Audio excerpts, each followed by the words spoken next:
सबसे पहली मिथ तो ये है कि बायोप्सी नहीं करानी, लोहा लगने से कैंसर फैल जाता है, गिल्टियां बनती हैं, खत्म हो जाती हैं, उस पर परेशान होने की जरूरत नहीं है। लेकिन अगर कोई गिल्टी ऐसी है और वो बढ़ती चली जा रही है, छोटी नहीं हो रही, वो कोई इन्फेक्शन भी हो सकता है, क्रॉनिक कैंसर की अलामत भी हो सकता है। ये जितने यंग एज में कैंसर आ रहे हैं, they are all related highly processed food. एक तो कैंसर एक से दूसरे को नहीं लगता, ड्यूरिंग ट्रीटमेंट भी कोई प्रॉब्लम नहीं है और डायग्नोसिस के साथ भी कोई ये प्रॉब्लम नहीं है। वो बहुत इंपॉर्टेंट है कि हम एक दूसरे को जितना सपोर्ट कर सकते हैं वो ज़रूर सपोर्ट करते हैं। बिल्कुल। देखें, किसी ने अगर सिर्फ ये सोच के ट्रीटमेंट अपना डिले किया कि मुझे लोग क्या कहेंगे, तो वो एक बहुत बड़ी समझ लें, मैं तो कहूँगी कि वो सोसाइटी का फेलियर है। बिल्कुल।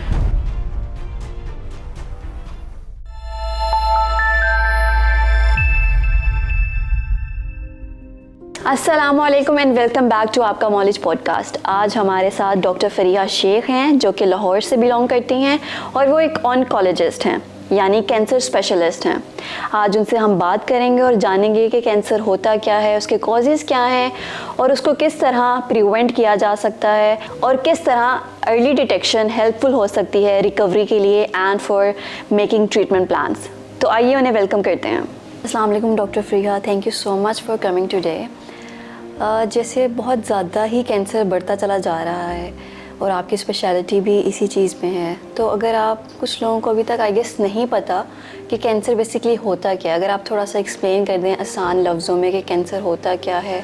बेसिकली कैंसर जो है वो नॉर्मली क्या होता है कि एक एबनॉर्मल सेल ग्रोथ का नाम है, यानी कि अल्लाह ताला की तरफ से एक कुदरती निज़ाम है कि हमारे जिस्म में डेली बेसिस पे कुछ सेल्स बनते हैं, कुछ सेल्स टूटते हैं, जो अपनी उम्र पूरी कर लेते हैं तो वो नए सेल्स बन जाते हैं, यानी कि एक कंटिन्यूस रिन्यूअल प्रोसेस चलता रहता है। और उस प्रोसेस में कुछ जो एबनॉर्मल सेल्स होते हैं वो बन जाते हैं, तो वो बॉडी का डिफेंस मैकेनिज़्म एक्टिवेट होता है और उन सेल्स को तोड़ देता है।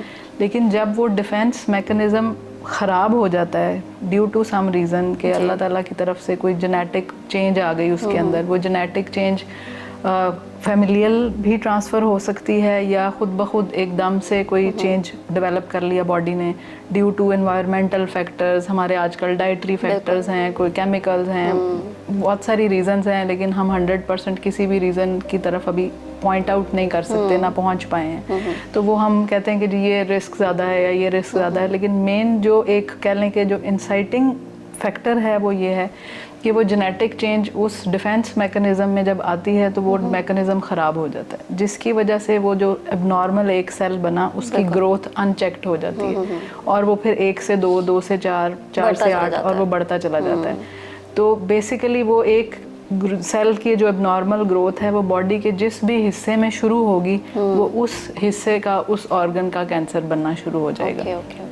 बेसिकली एक एबनॉर्मल ग्रोथ है। और फिर वो कुछ ट्यूमर्स ऐसे होते हैं जो सिर्फ उसी जगह पे ग्रो करते हैं, कुछ ट्यूमर्स ऐसे होते हैं जिनके अंदर ये बहुत ज़्यादा टेंडेंसी होती है कि वो उस जगह पे तो ग्रो करते हैं, लेकिन वो उस जगह से वो जब ट्यूमर सेल्स एक हद से ज़्यादा साइज़ बढ़ जाता है तो वो फिर शेडिंग होना शुरू हो जाती है और फिर वो सेल्स किसी दूसरी जगह पे जाके बैठते हैं और वो वहाँ पे फैल के, जिसे हम स्टेज 4 कहते हैं, तो वो एडवांस कैंसर बन जाता है। सही। तो इसके अलावा कैंसर की क्या टाइप्स होती हैं, कोई टाइप्स वगैरह होती हैं? लाइक देखिए बेसिक जो हम डिवाइड करते हैं वो तो एक बिनाइन और मैलिग्नेंट जैसे ट्यूमर्स होते हैं। बिनाइन ट्यूमर्स वो होते हैं कि जिनमें फैलने की टेंडेंसी नहीं है, मैलिग्नेंट ट्यूमर्स वो हैं कि जिनमें फैलने की टेंडेंसी है। बाकी थ्योरेटिकली बॉडी के हर ऑर्गन का, यानी कि जिस्म के हर हिस्से का कैंसर हो सकता है। ब्रेस्ट कैंसर है, आंतों का कैंसर है, छाती का कैंसर है, फेफड़ों का कैंसर है, स्किन का कैंसर है, तो वो थ्योरेटिकली तो हर किस्म का है। एक फिर उसमें जब आगे फर्दर हम डिवीजन करते हैं तो कुछ हैं जी सॉलिड ट्यूमर्स हैं, यानी कि जो ऑर्गन्स के कैंसर्स हैं, कुछ हैं जो ब्लड कैंसर्स आ जाते हैं। फिर जो ब्लड कैंसर्स हैं उसकी भी फिर आगे से कुछ टाइप्स हैं। एक होता है ल्यूकीमियाज जो हैं, जो तेज़ी वाले ब्लड कैंसर्स होते हैं जिनको हम एक्यूट ल्यूकीमियाज कहते हैं। कुछ कैंसर्स हैं जो ल्यूकीमियाज जो हैं वो क्रॉनिक ल्यूकीमियाज हैं, वो फिर आगे फर्दर उनकी क्लासिफिकेशन और ट्रीटमेंट और फिर आगे उनकी किस तरीके से वो बिहेव करते हैं उस हिसाब से चलता है। बहुत ही आसान लफ्ज़ों में आपने एक्सप्लेन कर दिया है। इसके साथ साथ क्या सिम्टम्स और साइंस होते हैं कैंसर के? किसी भी ख़ास कैंसर का साइन तो थोड़ा सा मतलब इस तरह जैसे छाती का कैंसर है तो छाती के कैंसर में कुछ अगर कोई खातून अपनी छाती में कोई भी एबनॉर्मल चेंज फील करती है, जिसका मतलब कि कोई गिल्टी है, शेप में चेंज हो गया, कोई डिस्चार्ज हो गया, कोई स्किन में चेंजेस आना शुरू हो गई, तो ये तो उस ऑर्गन स्पेसिफिक कह लें कि सिम्टम्स हैं। एक ओवरऑल अगर हम कहें इन जनरल तो जिस्म में कोई भी गिल्टी कहीं पर बने जो कि जिसका साइज़ बढ़ता चला जा रहा है और वो छोटा नहीं हो रहा या वो ख़त्म नहीं हो रही, क्योंकि जिस्म का एक जो प्रोटेक्टिव मैकेनिज्म है जिसे हम लिम्फ नोड्स कहते हैं, तो कोई भी वायरल इन्फेक्शन होता है, कोई इवन बैक्टीरियल इन्फेक्शन होता है, उसमें वो लिम्फ नोड्स बनती हैं और ख़त्म हो जाती हैं। जैसे अक्सर गला ख़राब होता है, गिल्टियाँ बनती हैं, ख़त्म हो जाती हैं, उस पर परेशान होने की ज़रूरत नहीं है। लेकिन अगर कोई गिल्टी ऐसी है जो मुसलसल आपने नोटिस की और वो बढ़ती चली जा रही है, छोटी नहीं हो रही, तो दैट मीन्स कि उसको इन्वेस्टिगेट करने की ज़रूरत है। कोई बुखार ऐसा है, एक छोटा मोटा बुखार है, मौसमी बुखार है, कोई नमूनिया हो गया है जो कि समझ लें 3 से 4 हफ्ते में नहीं टूट रहा, दैट मीन्स कि आपको स्पेशलिस्ट की ज़रूरत है कि वो उसको इन्वेस्टिगेट कर लें।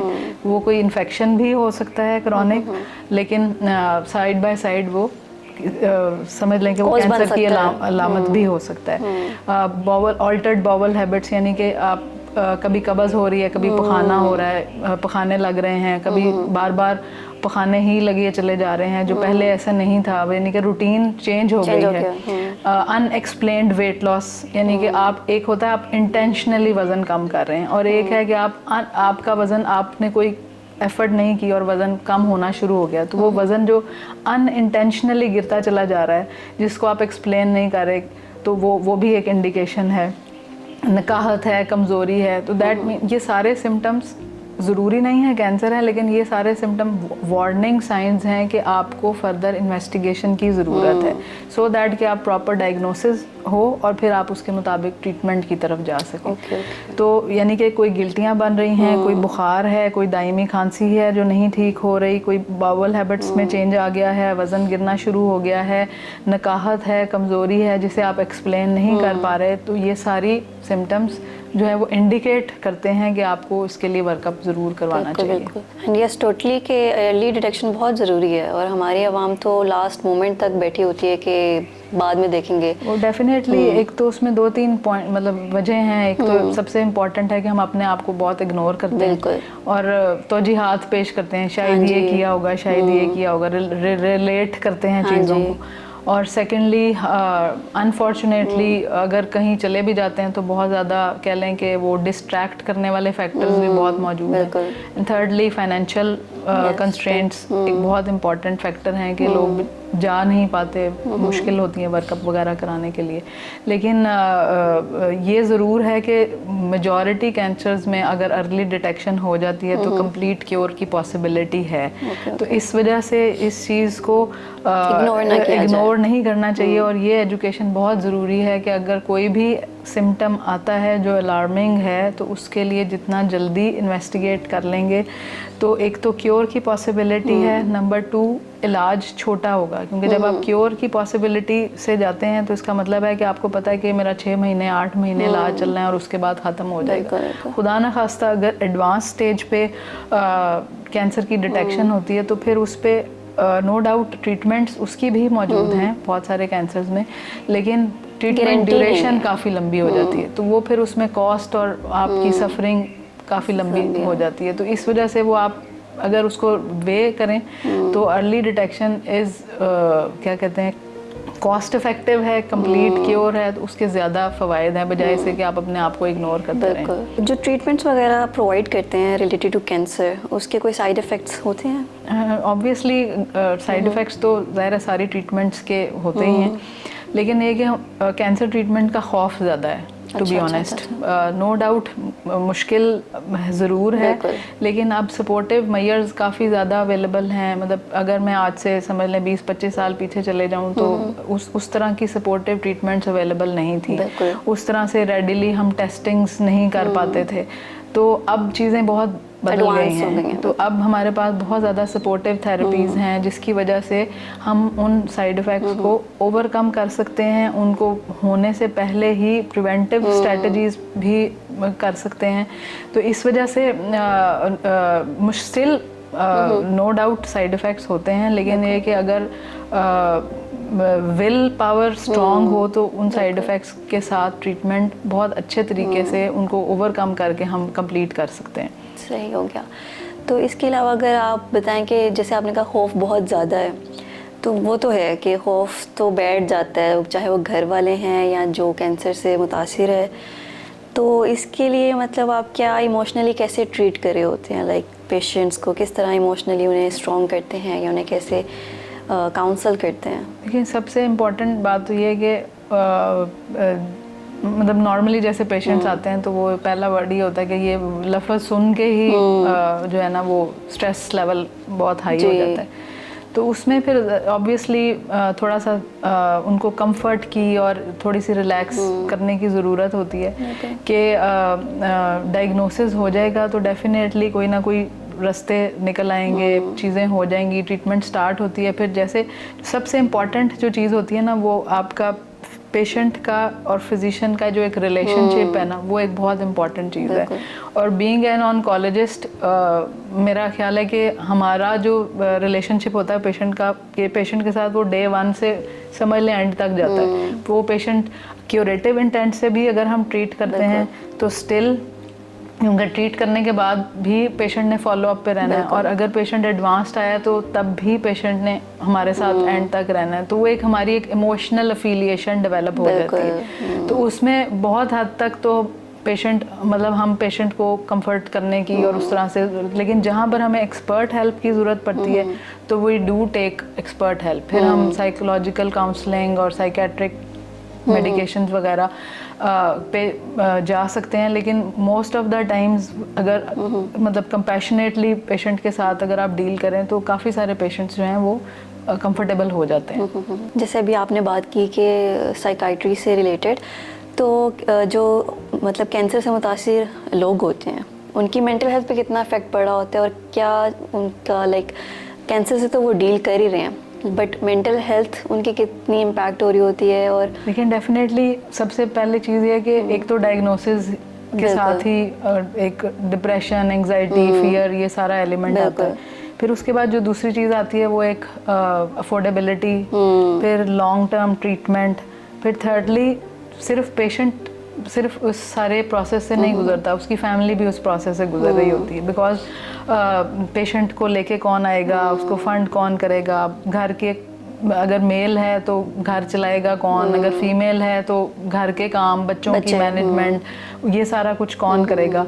तो definitely not only disease related बल्कि जो एडिशनल जितने भी फैक्टर्स हैं उन सब से रिलेटेड जो है ना वो आपकी समझ लें कि मेंटल वेलबींग जो है वो डिस्टर्ब होती है। तो उसमें जो सबसे इम्पोर्टेंट पार्ट, एक तो वही फिजिशियन वाला तो है ही है, लेकिन फैमिली, फ्रेंड्स, जो इर्द गिर्द के लोग हैं, मैं तो ये कहती हूँ कि वो उसके इर्द गिर्द के जितने भी लोग हैं उन सब की इमोशनल सपोर्ट की उसको ज़रूरत होती है। तो उसमें जो मेरा मैसेज हमेशा यही होता है कि जो लोग साथ को वर्कर्स हैं, जो लोग साथ नेबर्स हैं, जो रिलेटिव्स हैं, उन सब की हेल्प की ज़रूरत होती है। क्योंकि अगर आप किसी की इतनी भी हेल्प कर देते हैं कि आप जो है ना जाएं ट्रीटमेंट के लिए, मैं आपका बच्चा रख लेती हूँ, तो वही उसके लिए बहुत बड़ी मेंटल सपोर्ट है। बिल्कुल, क्योंकि उसकी एक आपने उसको इमोशनली एक थोड़ा सा एक सपोर्ट दी है कि आप बिल्कुल मेंटली फ्री हो के अपने ट्रीटमेंट के लिए जाएं। इसी तरह किसी ने अपने घर में किसी को लेकर जाना है तो उसका कोई ऑफिस कलीग ही उसे कहता है आज तुम्हारा काम मैं कर देता हूँ, तुम चले जाओ, तो वो कम से कम उस तरफ से वो फ्री होके जाएगा।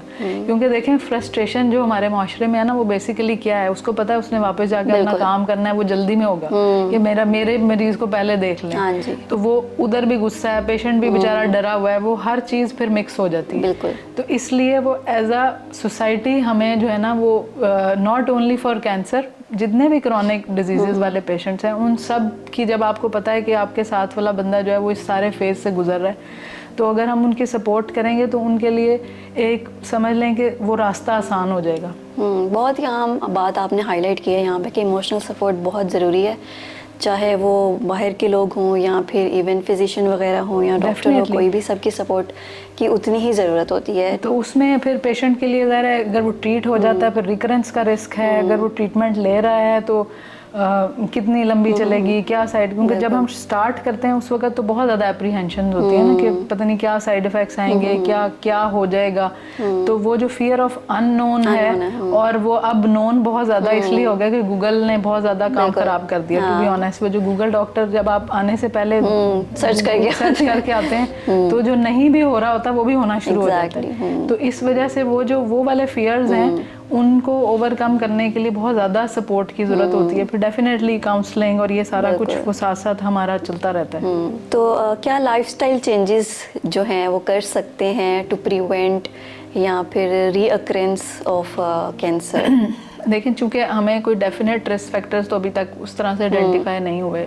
ये ज़रूर है कि कुछ कैंसर्स में, जैसे लंग कैंसर है तो स्मोकिंग अवॉइड करें, कोलोन कैंसर, स्मोकिंग हर कैंसर के रिस्क फैक्टर्स में आती है। तो जो आपके अवॉइडेबल रिस्क फैक्टर्स हैं जिनके लिए आप कुछ कर सकते हैं वो यही हैं कि स्मोकिंग को अवॉइड करें, अल्कोहल को मतलब वो अवॉइड करें, जो भी आपकी ऑल्टर्ड कोई हैबिट्स हैं उन सबको वो करें, हेल्दी खाएं, जितना वेट कंट्रोल में रखेंगे, जितनी outside junks processed foods avoid कर सकते हैं वो सब अवॉइड करें। क्योंकि अब जितना डाटा जैसे जैसे आ रहा है, ये जितने यंग एज में कैंसर्स आ रहे हैं, they are all related highly processed food. तो वो अब आप हमारी जनरेशन को देख लें, सब लोग एक ही तरफ हैं कि आउटसाइड फूड, मतलब हम अपने घर में भी देख लें तो बच्चे जो हैं वो बहुत ज़्यादा उस तरफ अट्रैक्ट होते हैं। तो जो चीज़ हम कर सकते हैं वो ये है कि एक हेल्दी लाइफस्टाइल लेकर चलें। इवन पेशेंट्स के लिए भी बहुत इंपॉर्टेंट है। बहुत ज़्यादा मिथ्स हैं, मीठा छोड़ दें, ये छोड़ दें। तो एक मीठा छोड़ने की मेन चीज़ रीज़न तो यही है ना, जो हर एक बंदे के लिए है कि आप कम से कम मीठा लें आप, क्योंकि जो है वो मेटाबॉलिक सिंड्रोम बहुत ज़्यादा प्रेवलेंट हो रहा है, डायबिटीज़, हाइपरटेंशन, ये सारी चीज़ें कंट्रीब्यूट करती हैं। बिकॉज ये सारी चीज़ें स्ट्रेस अवॉइड कर सकते हैं। ज़ाहिर है हर आजकल के दौर में हर किसी को कोई ना कोई स्ट्रेस चल रहा है, वो देखने में नज़र आता है, वो नहीं नज़र आता, कुछ ना कुछ एलिमेंट है। तो ये जो आप अवॉइड कर सकते हैं वो यही चीज़ें हैं कि हेल्दी खाएं, एक्सरसाइज करें, वेट कंट्रोल में रखें, तली चिकनाई वाली चीज़ें जितनी कम से कम करें, मीठा जितना अवॉइड कर सकते हैं उसको अवॉइड करें। लेकिन पेशेंट्स के लिए जो इम्पोर्टेंट चीज़ है कि वो फाके पे ना जाएं। ठीक है, मतलब वो फाके का मतलब ये है कि जब ये डायग्नोसिस हो जाता है तो मेजॉरिटी लोग खाना पीना सिर्फ इस चक्कर में छोड़ देते हैं कि शुगर बिल्कुल बंद करनी है, ये भी नहीं खाना, ये भी नहीं खाना। तो उनके अंदर ट्रीटमेंट को बर्दाश्त करने की हिम्मत समझ लें कि कम है। तो आपने हेल्दी खाना तब भी खाते रहना, हाई प्रोटीन डाइट ज़रूर लेते रहें, मीठा एक्सेसिव नहीं खाएं, लेकिन आप बिल्कुल शुगर्स कट डाउन, जो नेचुरल शुगर्स हैं फूड के अंदर वो तो आप लेंगे ही। तो अनफॉर्चुनेटली वो जब डायग्नोसिस होता है तो चूंकि उस वक्त हम एहतियात ज़्यादा करना शुरू कर देते हैं, तो literally I have seen patient जो बेहोश हो जाते हैं कि नहीं खा रहे थे इस चक्कर में कि जी हमने कैंसर सेल्स को वो करने के स्टार्व करना है, तो वो बॉडी के हेल्दी सेल्स भी तो है ना। तो वो इस वजह से वो एक बैलेंस लेके चलना बहुत ज़रूरी है कि आपको अपनी बॉडी, मतलब आपकी अपनी वेल बीइंग भी ज़रूरी है, सो दैट आप ठीक होंगे तो आप दवाई बर्दाश्त कर सकें। बिल्कुल सही है। इवन कुछ रिसर्चेस वगैरह भी आ रही हैं जो आपने हाईलाइट किया स्ट्रेस वाला, कि वो कह रही हैं कि जो स्ट्रेस है वो एक फैक्टर बनता है कैंसर। बिल्कुल डेफिनेटली, क्योंकि वो ऑक्सीडेटिव रेडिकल्स रिलीज होते हैं बॉडी के अंदर। लोग ये चीज़ इग्नोर कर जाते हैं। तो इग्नोर तो खैर मैं नहीं कहूँगी, स्ट्रेस को खुशी से तो नहीं लेता, नहीं, लेकिन मतलब जो अवॉइड कर सकते हैं, जो आप बेसिकली कोपिंग मैकेनिज्म्स आपको अपने लिए कुछ ढूंढने हैं कि ताकि आप उन चीज़ों से थोड़ा सा अपने आप को डाइवर्ट कर सकें। आपने बात की कि मिथ्स वगैरह बहुत हैं, तो मैं ज़रूर जानना चाहूँगी कि क्या मिसकंसेप्शंस और मिथ्स हैं रिलेटेड टू कैंसर जो आपने सुनी हो अपने पेशेंट से? सबसे पहली मिथ तो ये है कि बायोप्सी नहीं करानी। ओके। जो मोस्ट इम्पॉर्टेंट मिथ है वो ये है कि जी बायोप्सी नहीं करानी, लोहा लगने से कैंसर फैल जाता है। देखें, जब तक आपके पास डायग्नोसिस नहीं है कि ये क्या चीज़ है, आप उसे ट्रीट नहीं कर सकते। तो उसमें कुछ कैंसर्स हैं वेरी लिमिटेड जिनकी के रेडियोलॉजिकल डायग्नोसिस के बेसिस पे आप श्योर होते हैं कि ये वाला कैंसर है, इसमें आपको बायोप्सी की ज़रूरत नहीं है। जिसमें कि लिवर कैंसर मैं कहूँगी, तो उसके एक टिपिकल फीचर्स होते हैं सीटी स्कैन पे, MRI पे कि पता चल गया, उसको सपोर्टिंग फीचर्स में कुछ ब्लड टेस्ट होते हैं, उसमें आपको बायोप्सी की ज़रूरत नहीं है। लेकिन बाकी मेजॉरिटी कैंसर्स में आप जब तक आपके पास उसका टिश्यू डायग्नोसिस नहीं होगा, आपको नहीं पता चलेगा ये बिनाइन ट्यूमर है, ये मैलिग्नेंट ट्यूमर है, यानी कि आम अल्फाज में वो जड़ों वाली गिल्टी है या जड़ों के बगैर वाली गिल्टी है, तब तक आप उसकी ट्रीटमेंट का प्लान नहीं कर सकते। टिश्यू डायग्नोसिस इसलिए ज़रूरी है कि हर कैंसर की एक डिफरेंट सब टाइप है। जैसे हम जो अब एडवांस मेडिसिन में से हम कहते हैं कि प्रिसीजन मेडिसिन है, आप according to the sub type treatment plan देते हैं और फिर उसके अकॉर्डिंगली वो अच्छे आप ज़ाहिर ऑब्वियसली रिस्पॉन्सेज भी लेते हैं। तो एक सिंपल एग्जांपल ब्रेस्ट कैंसर की अगर ले लें, उसकी 4 सब टाइप्स हैं। अब हर सब टाइप का ट्रीटमेंट प्लान थोड़ा सा डिफरेंट है। किसी में आपने दवाई पहले लगानी है, किसी में बाद में लगानी है, किसी में टारगेटेड ट्रीटमेंट चाहिए। एक सब टाइप है जिसमें आप पहले सर्जरी करते हैं और बाद में शायद आपको कीमोथेरेपी की ज़रूरत ही नहीं होती। तो वो इसलिए जब तक मैंने दवाई लगाने से पहले या ट्रीटमेंट प्लान देने से पहले I can not start treatment, ये जब तक मेरे पास टिश्यू डायग्नोसिस नहीं होगा। तो हमारा प्रॉब्लम वो मिथ मैं इसलिए क्यों कहूँगी, क्योंकि देखें जो मैंने बिल्कुल शुरू में बात की थी कि जो कैंसर है वो एक एबनॉर्मल सेल से बनता है। एक सेल से 2 से 4 वो सेल बड़े हो रहे थे तो आपके नोटिस में आए या डिटेक्ट हुए। जब आप डॉक्टर के पास गए, वो बड़ा हो रहा था आहिस्ता आहिस्ता, आपने उसको डिटेक्ट किया, डॉक्टर ने उसको नीडल लगाई, ऑब्वियसली वो तो पहले ही बड़ा हो रहा था, बाद में कसूर उस नीडल का आ गया। ठीक है ना, आप डॉक्टर के पास किसी रीजन के लिए गए ना कि वो साइज बड़ा हो रहा था तो मैं इसलिए आपको चेक कराने आया हूँ। नीडल लग गई, उसके बाद उनका जी ये नीडल लगी इसलिए ये फैल गया। तो अब वो तो वो बड़ा, क्योंकि जब आप उसकी अगर एक्सपोनेंशियल इंक्रीज इन साइज देखते हैं ना, पहली डिवीजन में उसने 2 सेल्स में जाना है, दूसरी डिवीजन में उसने 4 होना है, 4 के बाद उसने 8 होना है। तो जैसे जब तक वो बायोप्सी की स्टेज पे आपके पास आया तो समझ लें कि उसमें मिलियन सेल होंगे, तो वो आप समझ लें कि उसने जब बढ़ना है तो वो उसी रफ्तार से ही बढ़ रहा है ना। तो इसलिए उसमें उस नीडल बेचारी का कसूर नहीं होता, वो ट्यूमर अपने एक नेचुरल प्रोसेस के तहत तेजी से बढ़ रहा होता है। तो इस वजह से ये मिथ सबसे ज़्यादा कॉमन है कि जो है ना वो कि बायोप्सी नहीं करानी। फिर नंबर 2 जो चीज़ है कि दम करा रहे थे, हकीम साहब के पास जा रहे थे, वो मतलब हम मना नहीं करते आप दम कराएं, आप ज़रूर, अल्लाह ताला के कलाम में बहुत बरकत है, मुझसे भी अल्लाह ताला कर सकते हैं, लेकिन अल्लाह ताला ने साथ में ये भी कहा है कि आप ट्रीटमेंट्स ज़रूर कराएं। तो इसलिए ये वाली जो है कि दम से ठीक हो जाएगा, या तो वो बेसिक डिफरेंस शायद हमारे में और जो क्वैक्स हैं या हकीम साहब हैं उसमें ये है कि मैं तो एडमिट करती हूँ शायद हमारी काउंसलिंग स्किल उतनी अच्छी नहीं है जितनी उनकी है। बिल्कुल। और सेकेंडली ये कि हम चूंकि फैक्ट्स एंड फिगर्स पे बात करते हैं कि हम बताते हैं कि जी इतने % चांस है ठीक होगा, इतने % चांस है कि ये साइड इफेक्ट आएगा, वो कहते हैं जी 100% गारंटी है कि ठीक है। तो फिर जाहिर है एक नेचुरल इंक्लिनेशन है कि मैंने उसी के पास जाना है जिसकी 100% गारंटी है। तो गारंटी वाला बंदा तो फिर जो भी करे, बाद में फिर वो जो भी उसका रिजल्ट आए बाद में, तो आप उसका जो है ना फिर आपने वापस डॉक्टर के पास ही आना है। तो वो इस वजह से जो है ना जो ये वाली मिथ्स हैं ये बहुत इम्पोर्टेंट है इसको रियलाइज करना कि जो है वो नो डाउट रूहानी इलाज ज़रूर करें, लेकिन साथ साथ मेडिकल वाले ट्रीटमेंट को ज़रूर परस्यू करें। आप क्या मैसेज देना चाहेंगे हमारी ऑडियंस को जो डायग्नोस हुए हैं कैंसर से, उनको भी एंड उनकी फैमिली मेम्बर्स को भी? सबसे जो इम्पोर्टेंट मैसेज है कि एक तो परेशान नहीं होना, दूसरा ये कि डेफिनेटली एक मुश्किल टाइम ज़रूर होता है पेशेंट के लिए भी और फैमिली के लिए भी, वो इमोशनली भी, फाइनेंशियली भी, और सेकेंडली आपकी बहुत सारी ज़िंदगी के मामलात होते हैं, कोई काम है, स्टूडेंट है तो उसने पढ़ना है, जॉब वाला है तो उसकी जॉब है, बड़े हैं तो उन्होंने शादियां करनी है, बहुत सारी चीज़ें।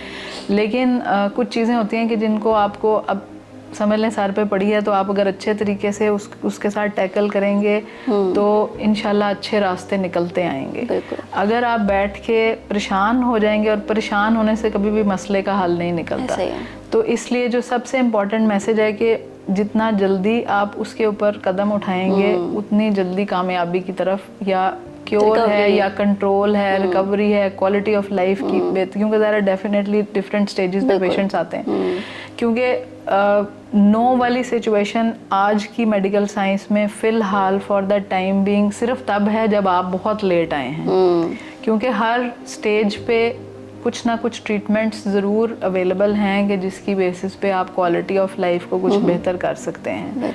तो इस वजह से आप एक दफ़ा जब भी डायग्नोसिस, सबसे पहले तो डायग्नोसिस डिले नहीं होना चाहिए कि अगर आपको कोई अलार्मिंग सिम्टम्स शो हो रहे हैं तो आप ज़रूर इन्वेस्टिगेट कराएं।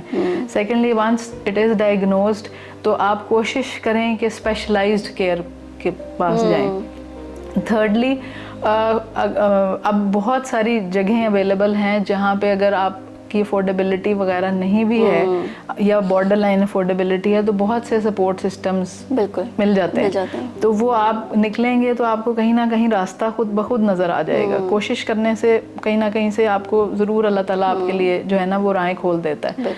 तो तीसरा ये कि फॉर सोसाइटी वही मेरा मैसेज है कि आप जितना लोगों को सपोर्ट कर सकते हैं, इर्द गिर्द लोगों को, वो आप फाइनेंशियली सपोर्ट कर सकते हैं, इमोशनली सपोर्ट कर सकते हैं, फिज़िकली सपोर्ट कर सकते हैं, तो वो ज़रूर दें ताकि आप किसी की ज़िंदगी को बेहतर बनाने में अपना जो भी छोटा सा पार्ट प्ले कर सकते हैं वो आप ज़रूर करें। बिल्कुल बिल्कुल। मैं अभी ऐसे बातों में मुझे याद आया कि मैं चाहती हूँ कि प्लीज़ आप हाईलाइट करें कि कैंसर क्या फैलता है, अगर एक पर्सन को हुआ है तो किसी दूसरे को उससे हो सकता है कि नहीं। ये बहुत इंपॉर्टेंट चीज़ है। एक तो कैंसर एक से दूसरे को नहीं लगता। बहुत सारे पेशेंट्स आते हैं, जैसे कल ही मेरे क्लिनिक में एक खातून पूछ रही थी कि मेरे छोटे पोते पोतियाँ तो वो मेरा पानी पी लेते हैं, मेरे साथ उठते बैठते हैं, तो कोई प्रॉब्लम तो नहीं है। तो इस तरह का कोई प्रॉब्लम नहीं है। ड्यूरिंग ट्रीटमेंट भी कोई प्रॉब्लम नहीं है और डायग्नोसिस के साथ भी कोई ये प्रॉब्लम नहीं है। मतलब होता है कि ये दवाइयाँ तो नहीं बच्चों के लिए या इर्द गिर्द लोगों के लिए हार्मफुल, तो इस तरह की कोई चीज़ नहीं है। ना दवाइयों के इफेक्ट्स एक से दूसरे को जाते हैं और ना डिजीज़ बीमारी एक से दूसरे को लगती है। तीसरी, इसी पॉइंट से ही एक और बात है कि अनफॉर्चुनेटली बहुत ज़्यादा जो मिथ्स हैं वो ये हैं कि फैमिली में अगर किसी को कैंसर है, नो डाउट फैमिली में रिस्क बढ़ ज़रूर जाता है, लेकिन हमारे ना डायग्नोसिस के डिले होने में या ट्रीटमेंट डिलेज होने में जो एक बहुत बड़ा फैक्टर है वो ये है कि बहुत सारी मदर्स आती हैं कि जी मैंने इसलिए नहीं बताया कि मेरी फिर बेटियों की शादियां नहीं होनी थी। तो ये जो एज अ सोसाइटी हमें इस चीज़ में जो है ना वो रोल प्ले करने की ज़रूरत है कि जो हम हौ हाय वाली चीज़ करते हैं ना वो बहुत ज़्यादा, देखें किसी ने अगर सिर्फ ये सोच के ट्रीटमेंट अपना डिले किया कि मुझे लोग क्या कहेंगे या क्या बात होगी, तो वो एक बहुत बड़ी समझ लें, मैं तो कहूँगी कि वो सोसाइटी का फेलियर है। तो इसलिए जो है ना वो जितना ज़्यादा हम इस चीज़ को समझ लें कि नॉर्मलाइज करेंगे कि ठीक है ये एक डिज़ीज़ है जो अल्लाह ताला की तरफ से अगर आ गई है तो हमें इनको सपोर्ट करना है, उसमें उस बेचारे पेशेंट का तो कोई कसूर नहीं है। तो इसलिए, और ना कोई ऐसी चीज़ मैं तो कहूँगी कि है थी कि वो कर लेता उस वक़्त के जी वो उसको ना होती। तो इसलिए वो जो है ना वो हमें कह लें कि ऐसे लोगों को मैं तो कहूँगी कि मोरली बूस्ट अप करने की ज़रूरत होती है। तो जो है ना वो बहुत इम्पॉर्टेंट है कि हम एक दूसरे को जितना सपोर्ट कर सकते हैं वो ज़रूर सपोर्ट करते हैं। बिल्कुल, बजाय इसके कि हम डिस्करेज करें, हमें बिल्कुल सपोर्ट करना चाहिए। I totally agree. आप अपने बारे में बताएं कि आप किस तरह डील करती हैं, मतलब कैंसर पेशेंट्स के साथ डील करना, कि देखना उन्हें इस हालत में और डेली बेसिस पे। तो नो डाउट मुश्किल होता है। बिल्कुल, क्योंकि जब मैंने ये फील्ड चूज़ की थी तो मुझे बहुत सारे लोगों ने मना किया था कि ऑन्कोलॉजी मत करो, तुम बहुत परेशान रहोगी। तो खैर वो उस वक़्त तो मेरा ये था कि किसी ने तो ट्रीट करना है, तो कोई तो मतलब किसी ने तो जाना ही है, तो जो है ना वो मैंने करना है। और मतलब यू वॉन्ट बिलीव कि देर आर डेज के जब आपका कोई पेशेंट ख़राब होता है, मतलब अनफॉर्चुनेटली कोई प्रोग्रेस करता है या उस तरह, तो घर वालों को, मेरे तो घर वालों को पता चल जाता है कि वो रात मेरी अच्छी नहीं गुजरती, उठना बैठना। लेकिन ये कि ऑब्वियसली डेली बेसिस पे आप के साथ ये हो रहा होता है तो फिर कुछ ना कुछ कोपिंग मैकेनिज्म्स होते हैं। वो हमारे भी, हमारा जिसे हम कहते हैं जी फिजिशियन बर्नआउट, वो वाकई होता है, फिजिशियन बर्नआउट होता है। लेकिन साथ में कुछ फिर ऑब्वियसली जब पेशेंट ठीक होते हैं तो वो हमारे लिए बहुत खुशी वाली एक चीज़ होती है। डेली बेसिस पे पेशेंट्स आ रहे होते हैं, वो जी अब मतलब पता होता है कि अब ये ठीक हो गया, ट्रीटमेंट कंप्लीट हो गई है। तो उनकी खुशी, उनको पहले दिन से देखना एंड तक, जब ट्रीटमेंट कंप्लीट होती है, फिर उसके बाद जब वो फॉलो अप्स पे आते हैं, पहले 3-3 महीने पे, फिर 6-6 महीने पे, फिर साल बाद जब आते हैं, तो जब आप सालों बाद उनको देखते हैं तो कितनी वो एक आपकी सेंस ऑफ अचीवमेंट वाली चीज़ होती है। फिर सेकेंडली अगर मैं एडवांस स्टेज वाली बात कर लूँ तो उसमें भी जब पेशेंट्स, ऑब्वियसली उसमें हमारा एक एम होता है क्वालिटी ऑफ लाइफ को बेहतर करने वाला, तो कम से कम अगर हम किसी की क्वालिटी ऑफ लाइफ बेहतर कर लेते हैं तो वो फीलिंग भी एक बहुत कंफर्टिंग होती है कि आपने कितनी दर्द में पेशेंट था, अगर वो 10 दिन बाद आपके पास पेन फ्री होके आ गया तो वही मेरे लिए तो वही एक बड़ी खुशी की चीज़ है। तो ऑब्वियसली वो एक वो कह लें कि वो स्विंग्स तो चलते रहते हैं, लेकिन नो डाउट बर्नआउट्स होते हैं, लेकिन फिर इवेंचुअली बैलेंस हो जाता है क्योंकि ज़ाहिर है डेफिनेटली अच्छी स्टोरीज ज़्यादा होती हैं, तो इसलिए थोड़ी सी कह लें कि सेंस ऑफ अचीवमेंट भी साथ साथ रहती है। अपने पेशेंट की कोई आप इस तरह होप एंड रेजिलियंस की कोई स्टोरी अगर शेयर कर दें हमारी ऑडियंस के साथ, कि जो और भी लोग हैं पेशेंट्स, वो सुन के उनको मोटिवेशन मिले कि अच्छा हार नहीं माननी, हिम्मत नहीं हारनी। बहुत सारे पेशेंट्स हैं, मतलब एक मेरी पेशेंट है, शी इज़ मेरा ख्याल अबव 70। उनको जब मैंने फर्स्ट टाइम देखा था तो मुझे था कि मतलब एडवांस डिजीज़ थी तो मैं इनको नहीं ट्रीट करती, तो उन्होंने कहा नहीं मैंने तो ट्रीटमेंट करानी है। मतलब मैंने उनसे कहा कि ये ना हो कि ट्रीटमेंट के साइड इफ़ेक्ट्स आपको ज़्यादा ख़राब करें। उन्होंने कहा नहीं मैं तो ठीक है, बीमारी आई है तो मैं लड़ूंगी, मैं तो ट्रीटमेंट कराऊंगी। तो अल्हम्दुलिल्लाह माशाल्लाह मतलब उनके ट्रीटमेंट ने अच्छा काम किया, शी इज़ फाइन, मतलब डिजीज़ कंट्रोल में है, नो डाउट ख़त्म तो नहीं हुई लेकिन कंट्रोल में है, she is having a good quality of life. तो उनको देख के मुझे वो होता है कि जब आप, और मेजॉरिटी जो पेशेंट्स हैं ना, अगर बात करूं कि जो लो सोशो इकोनॉमिक स्टेटस से जो पेशेंट्स आते हैं और वो ये सोच, उनके दिमाग में एक सिर्फ नुक्ता होता है कि इलाज कराना है। आप यकीन करें कि पैरों में जूता नहीं होता, अक्सर उधार इधर उधर से पैसे उधार लेके ट्रीटमेंट्स के लिए भी जो आते हैं, तो मतलब ज़ाहिर है वो सपोर्ट सिस्टम के थ्रू, तो उनकी जब उनको नहीं पता कि साइड इफ़ेक्ट क्या आना है, जब वो उनकी जो मेन मकसद है इलाज कंप्लीट होना चाहिए, और उनको वाकई साइड इफ़ेक्ट्स नहीं आते क्योंकि वो एक जो उनकी विल पावर होती है ना वो स्ट्रांग होती है। तो इसलिए मेरे हिसाब से मैं कहती हूँ कि जो पेशेंट की विल पावर बहुत इम्पॉर्टेंट है फॉर सक्सेस ऑफ हिज और हर ट्रीटमेंट, क्योंकि जितना समझ लें कि जो दवाई है मैं कहती हूँ 40% काम करती है, 60% पेशेंट की विल पावर उसके इफेक्ट को बूस्ट करती है। तो जो रेजिलियंस है वो मेरा ख्याल है विल पावर है पेशेंट की, कि जितना आप एंग्शियस होंगे, जितना आप सोचेंगे उस चीज़ के बारे में, परेशान होंगे, उतने ही साइड इफ़ेक्ट्स आना शुरू हो जाते हैं।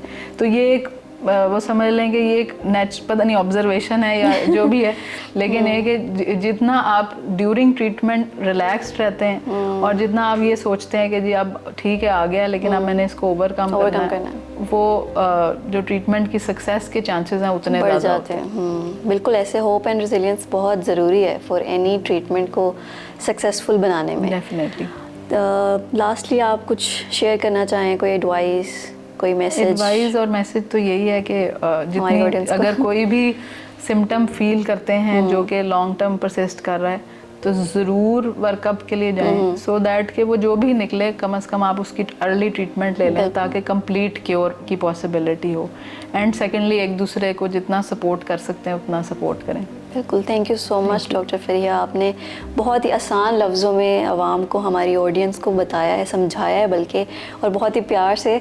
और मुझे लगता है कि वाकई अर्ली डिटेक्शन बहुत ज़रूरी है, नहीं पता लगता, लेकिन आपने जिस तरह बताया है I think it would be helpful for our audience. Once again thank you so much.